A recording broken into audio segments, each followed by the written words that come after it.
నీటి హక్కుల కోసం సాగిన పోరాటమే తెలంగాణ రాష్ట్ర అవతరణకు ప్రధాన కారణమని ముఖ్యమంత్రి రేవంత్ రెడ్డి స్పష్టం చేశారు.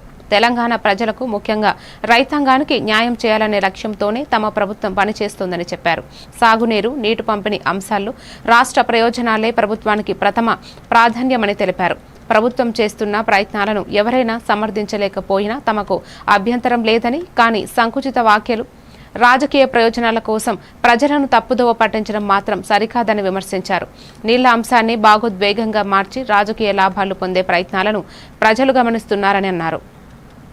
అథారిటీగా చెప్తున్నా వాళ్ళిద్దరిని ఈ జలాల విషయంలో చేసిన అన్యాయానికి హరీష్ రావు గారిని, కేసీఆర్ గారిని ఊరే తీసినా తప్పు లేదు. ఇదే మిడిల్ ఈస్ట్ కంట్రీస్ అయితే చౌరస్తాలనే ప్రజల చేత రాళ్లతో కొట్టించి చంపించుండే వాళ్ళు. మనది ప్రజాస్వామిక దేశం కాబట్టి ప్రజాస్వామ్య బద్ధంగానే ఎవరినైనా శిక్షించాలి కాబట్టి కసబును కూడా మనము చాలా రోజులు జైల్లో పెట్టి బిర్యానీ పెట్టి విచారణ చేసి ఉరి తీయాల్సి వచ్చింది.